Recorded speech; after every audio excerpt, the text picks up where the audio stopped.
नमस्कार। जय श्री राम, जय श्री कृष्ण। टैक्स की बातें एपिसोड नंबर 2 में आप सभी का स्वागत है। मैं PK Singh, income tax and GST author, आपके सभी प्रश्नों का उत्तर दूंगा। एपिसोड 1 के बाद बहुत सारे प्रश्न आ रहे हैं और मैं कोशिश करूंगा कि एपिसोड नंबर 3 और 4 में उन सभी प्रश्नों का जवाब मैं आप लोगों को दूंगा। आज जो प्रश्न है 5 मैं प्रश्न ले रहा हूं और पांचों के 5 जो प्रश्न हैं वो काफ़ी अच्छे हैं और पांचों के 5 जीएसटी के रिलेटेड है। आप सभी के काम का प्रश्न है, वो जिसने प्रश्न पूछा है डेफिनेटली उसके काम का तो है ही। बाकी जो भी जीएसटी में डील करता है, चाहे वो प्रोफेशनल हो, चाहे वो ट्रेडर और बिजनेसमैन है, जो रजिस्टर्ड सप्लायर हो, अनरजिस्टर्ड भी हो, उस सब की काम की बातें हैं। तो आइए शुरू करते हैं एपिसोड नंबर 2, टैक्स की बातें। क्वेश्चन, पहला प्रश्न लेते हैं। क्या मैं जीएसटीआर 3B टेबल 4 में जो आईटीसी ऑटो पॉपुलेटेड हो रहा है उसको अमेंड करके ज़्यादा आईटीसी क्लेम कर सकता हूं? तो जैसा कि आपको मालूम है कि जीएसटीआर 3B में टेबल नंबर 4 में आईटीसी 2B से डायरेक्टली ऑटो पॉपुलेट हो रहा है। अब जो पहले प्रोविजंस था वो प्रोविजंस के हिसाब से 5% तक आप एक्सेस ले सकते थे, लेकिन नोटिफिकेशन नंबर 40/2021 29 दिसंबर 21 को एक नोटिफिकेशन आया था जो कि 1 जनवरी 2022 से अप्लीकेबल है, जहां पे आप अब प्रोविजनल बेसिस पे आईटीसी क्लेम नहीं कर सकते। मतलब जो 5% का था जो आप एक्सेस कर सकते थे वो 0% है। तो प्रैक्टिकली लीगली आप जो है जो 2B में है उतना ही 2A 2B आप जो इसको एंगल से समझ लीजिए उतना ही आप जो है आईटीसी क्लेम कर सकते हैं। अब इसके दो प्रोविजन से रिसेंटली जो जीएसटी पोर्टल पे जो फंक्शनलिटी जो उन्होंने इम्प्रूव किया टेबल 4 के बारे में भी, वहाँ पे उन्होंने कहा कि भाई आप जो है ऑटो पॉपुलेटेड डेटा तो होगा टेबल 4 में, बट उन्होंने उसको रेस्ट्रिक्ट नहीं किया कि आप आईटीसी को इंक्रीज नहीं कर सकते। तो आईटीसी अभी भी आप इंक्रीज कर सकते हैं जो ऑटो पॉपुलेटेड, मतलब उस टेबल को आप अमेंड कर सकते हैं। लेकिन हमेशा ध्यान रखिए कि ये जो वैलिडेशन होगा आपका जो 2B का डेटा जो ऑटो पॉपुलेटेड है, जितना आप इंक्रीज करेंगे वो ऑटोमेटिक रिकंसिलिएशन में आएगा और आपको जो है नोटिस मिलेगा। तो इस चीज का आपको ध्यान रखना है। तो आंसर ये है कि लीगली बेसिकली आप नहीं कर सकते, प्रॉब्लम होगा, उसमें बहुत सारे इश्यूज हैं। बट अगर प्रैक्टिकली आपको करना है तो डेफिनेटली अभी तक गवर्नमेंट ने जो जीएसटीआर 3B जो ऑनलाइन आप फाइलिंग कर रहे हैं उसमें उन्होंने कोई रेस्ट्रिक्शन नहीं रखा है। अभी भी आप अमेंड कर सकते हैं और एक्सेस आईटीसी क्लेम कर सकते हैं। बट मेरा एडवाइज है कि मत कीजिए। अगर रियली आपका कुछ इश्यूज है तो अपने सप्लायर से बात कीजिए कि वो रिटर्न्स टाइम से फाइल क्यों नहीं कर रहे हैं और आईटीसी आपके पास क्यों नहीं आ रहा है। चलिए अगला प्रश्न लेते हैं। अगला प्रश्न थोड़ा सा बड़ा है, बहुत अच्छा है, but it's a big question ही बहुत बड़ा है। मेरे पास रेसिडेंशियल फ्लैट्स है, 4 रेसिडेंशियल फ्लैट्स है और एक दूसरा घर भी है जो कि रेसिडेंशियल है, उससे भी किराया आता है। तो इस सबसे किराया आता है इनको। तो इनका जो टोटल रेसिडेंशियल किराया ये लिख रहे हैं वो आ रहा है 1,05,000 रुपये पर मंथ के हिसाब से इनको किराया आ रहा है आता है।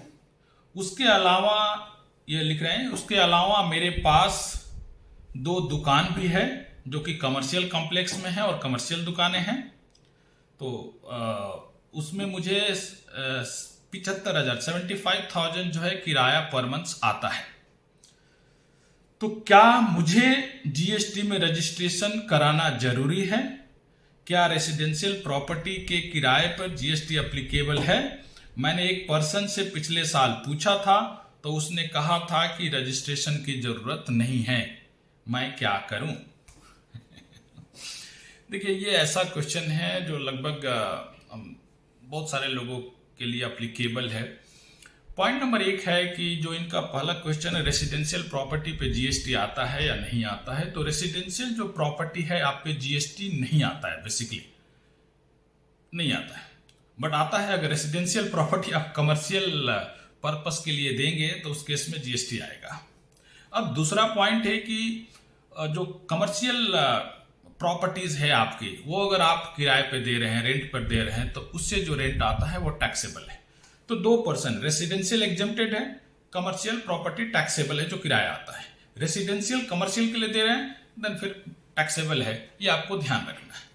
तो अब यहाँ पे इनका जो प्रश्न है, अब यहाँ पे इनका तीसरा हो गया। तो पहला हुआ कि रेसिडेंशियल एग्जेम्प्टेड है, कमर्शियल टैक्सेबल है, बट जहां तक रजिस्ट्रेशन की बात आती है तो जो रेंट है वो सर्विसेज में माना जाता है। तो जब ये सर्विसेज में आ गया तो अब ये देखना पड़ेगा कि जो इनका टर्नओवर है ये 20 लाख को क्रॉस करता है कि नहीं, क्योंकि जो ये नॉर्थ ईस्टर्न स्टेट से नहीं है, तो बाकी जितने भी स्टेट्स है सब जगह 20 लाख का लिमिट है सर्विसेज के लिए। अब इस केस में यहाँ पे 1,05,000 इनको रेसिडेंशियल प्रॉपर्टी से आ रहा है, तो 1,05,000 into 12,60,000 and then 75,000 per month इनको कमर्शियल से आ रहा है। तो 75,000 into 12 it's 9 lakh. So 12,60,000 plus 9 lakh is 21,60,000, मतलब एक 20 लाख के लिमिट को क्रॉस कर रहे हैं। यहां मैं समझ रहा हूं आप लोगों को कंफ्यूजन हो रहा है। जीएसटी में रजिस्ट्रेशन के लिए एग्रीगेट टर्नओवर का प्रोविजन है, और एग्रीगेट टर्नओवर में taxable turnover and exempted turnover दोनों मिला के टर्नओवर को देखा जाता है।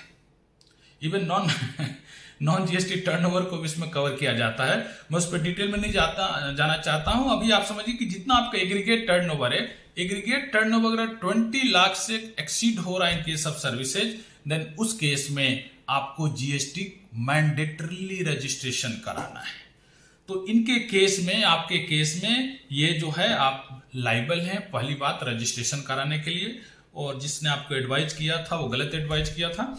आपको जो है जीएसटी में रजिस्ट्रेशन पिछले साल ही कराना चाहिए था, अभी नहीं कराए तो कम से कम अभी करा लीजिए। हाँ, जो आपका रेसिडेंशियल प्रॉपर्टी का जो रेंट आ रहा है वो आपका एग्जेम्प्टेड रहेगा, वो उसको आप एग्जेम्प्टेड में रिपोर्ट्स कीजिएगा, और जो आपका कमर्शियल प्रॉपर्टी का आ रहा है उस पर आप टैक्स कलेक्ट करके और टैक्स गवर्नमेंट को पे कीजिए। उम्मीद है आपको ये पॉइंट समझ में आया होगा। अब चलते हैं प्रश्न नंबर 3। मैंने फॉर्म के नाम से एक स्कूटर और एक बाइक खरीदी है, और अपने फॉर्म का जीएसटी नंबर डीलर्स को दे दिया था, और उसने रिटर्न्स फाइल कर दिया, और जो मुझे आईटीसी आ गया, जिसको पिछले महीने मैंने आईटीसी क्लेम कर लिया। मैंने सही किया या नहीं? ये भी एक कॉमन क्वेश्चन है कि भाई जनरली मोटर व्हीकल के केस में कुछ लोगों के बात समझ में आती है कि मोटर व्हीकल्स जो है निगेटिव लिस्ट में है। Negative list mean section CGST के सेक्शन 17 सब सेक्शन 5 में, दैट इज हम जनरली उसको बोलते हैं निगेटिव लिस्ट ऑफ आईटीसी। जो वहाँ पे ट्रांजेक्शन्स मेंशन हैं, वो उस ट्रांजेक्शन में आपको आईटीसी नहीं मिलता, सब्जेक्ट टू सर्टेन एक्सेप्शन। अब उसके सेक्शन 17 सब सेक्शन 5 में सबसे पहला है मोटर व्हीकल्स, और मोटर व्हीकल्स के केस में आपको सिंपली समझ लीजिए कि आपको आईटीसी नहीं मिलता अगर आप जो है मोर देन 13 पैसेंजर आपके पास सीटिंग कैपेसिटीज है, और आप उसको अगर ट्रांसपोर्टेशन पर्पस के लिए यूज कर रहे हैं, चाहे आप खुद डीलर हैं, और उस केस में आप डेफिनेटली आपको आईटीसी मिलेगा। और नहीं तो आप उसको एजुकेशनल ट्रेनिंग और बाकी पर्पस के लिए व्हीकल्स को खरीदा है, जहां पे आप प्रूव करते हैं इनडायरेक्ट लैंग्वेज में कमर्शियल पर्पस के लिए है, देन आपको आईटीसी मिलेगा, बाकी केस में नहीं मिलेगा। अभी जो टू व्हीलर्स है ये मोटर व्हीकल्स में आता है, और टू व्हीलर्स भी जो है आपको टू व्हीलर्स पे आईटीसी नहीं मिलेगा। तो आपने जो क्लेम किया है वो गलत है। मेरा सुझाव है कि आप उसको रिवर्स कर दीजिए। अगर आपने उसको यूटिलाइज कर लिया है तो विद इंटरेस्ट रिवर्स कर दीजिए, नहीं अगर केवल क्लेम किया है, यूटिलाइज नहीं किया है, तो उसको रिवर्स कर दीजिए, क्योंकि आपको उस पर नहीं मिलेगा। क्लियर? वो नेगेटिव लिस्ट में है। चलिए अगला प्रश्न लेते हैं। मैं एक ट्रेडर हूं, और मेरा टर्नओवर 40 लाख से ज्यादा है। मैं जीएसटी में रजिस्ट्रेशन नहीं कराना चाहता, कोई उपाय बताएं। इस प्रश्न का तो मेरे पास कोई उपाय नहीं है। क्योंकि जब आपका टर्नओवर 40 लाख से ज़्यादा है, आपको पता है, जब प्रश्न आप पूछ रहे हैं तो आपको पता है कि आपके राज्य में 40 लाख से ज़्यादा का अगर टर्नओवर आपका है तो आपको रजिस्ट्रेशन कराने की ज़रूरत है।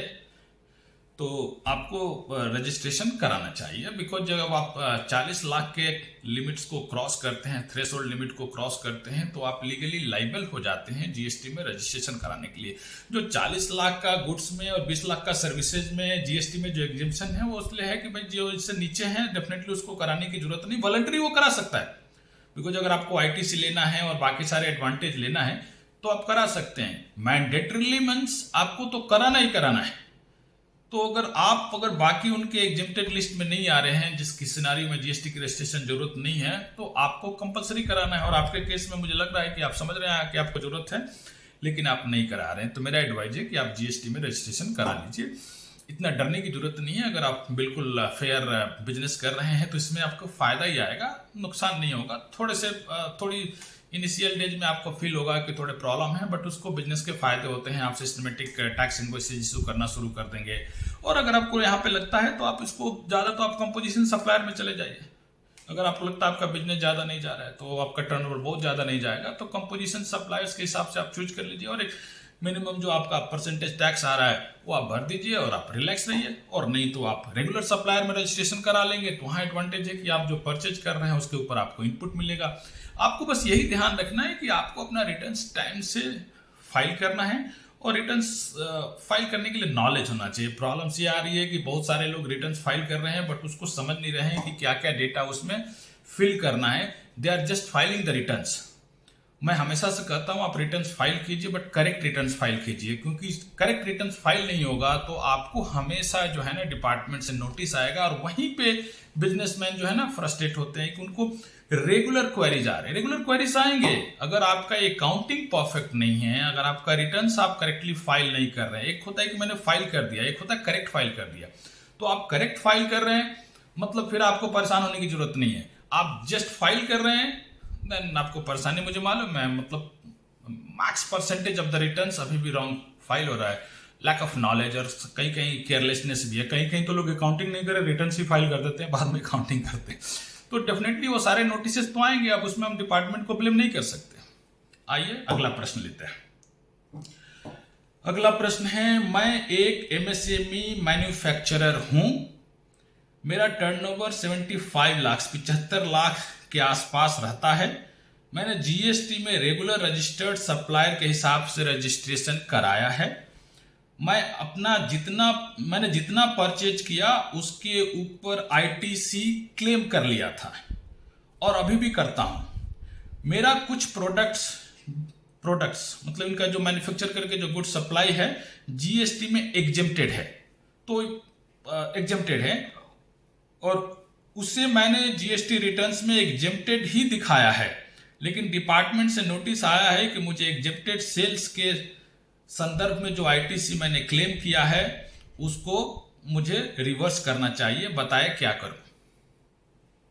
डिपार्टमेंट में तो आपको सही बताया है।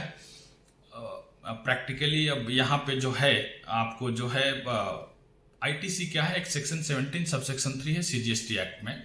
वहां पे क्लैरिटी है कि जब आप जो है आपका जो सप्लाई है, आउटवर्ड सप्लाई है, जो आप सेल करते हैं, अगर वो sale exempted plus taxable turnover दोनों को मिला के हैं, देन आप जो उसके रिलेटेड जो इनवर्ड सप्लाई आपके पास आता है, जो आप परचेज करते हैं, उस परचेज के ऊपर आप टोटली आईटीसी क्लेम नहीं कर सकते, क्योंकि जो आप सेल कर रहे हैं वो पार्टली जो है एग्जेम्प्टेड है। तो जो एग्जेम्प्टेड, अब आपको क्या करना पड़ेगा, आपको taxable and exempted outward supply का प्रोपोर्शन निकालना पड़ेगा और उस प्रोपोर्शन में आपको आईटीसी रिवर्स करना पड़ेगा। सिंपल लैंग्वेज में एग्जेम्प्टेड सप्लाई के रिलेटेड जो भी आपका इनपुट टैक्स क्रेडिट आपने क्लेम किया है वो आपको रिवर्स करना पड़ेगा। उसको बोलते हैं प्रोपोर्शनेटली, आप उसको रिवर्स कर दीजिए, उसको कंप्यूट करके और उसको रिवर्स आपको करना पड़ेगा। अगर आप उसको रिवर्स नहीं कर रहे हैं तो फिर डिपार्टमेंट डेफिनेटली जो है ना वो आपको आगे वो चीज़ें प्रोसीडिंग होगी और आपको यहाँ पे बेनिफिट नहीं मिलने वाला है, क्योंकि एज पर लॉ आपने लॉ को वायलेट किया है और वायलेशन के हिसाब से डेफिनेटली वो आईटीसी आपको मिलने वाला नहीं है। तो मेरा सुझाव है कि आप उस आईटीसी को रिवर्स कर दीजिए। ऐसी बहुत सारी बातें होंगी टैक्स की बातें। एपिसोड कंटिन्यू रहेगा जय जन भारत न्यूज पे, और आप अपने प्रश्न जो है जय जन भारत न्यूज @gmail.com पे भेज सकते हैं, मैसेंजर के थ्रू भेज सकते हैं, व्हाट्सएप के थ्रू भेज सकते हैं, और बहुत सारे मीडियम्स है जहाँ पे आप जहाँ जहाँ ये वीडियो रहेगा उस पे आप कमेंट बॉक्स में भी आप अपना जो है क्वेश्चन प्रश्न जो है क्वेरीज अपना पूछ सकते हैं। और बहुत सारे सुझाव भी आ रहे हैं, हम कोशिश कर रहे हैं उन सारे सुझावों को उसके हिसाब से ही फ्यूचर में जितने एपिसोड्स आएंगे उसमें हम उस चीज़ को जहाँ जहाँ जरूरत पड़ेगी वहाँ पे इम्प्लीमेंट करेंगे, और टीम जो है वो डेफिनेटली उस पर बैठ के काम करेगी। इसी के साथ ये एपिसोड में यहीं समाप्त करता हूँ। बहुत बहुत धन्यवाद। जय श्री राम, जय श्री कृष्ण।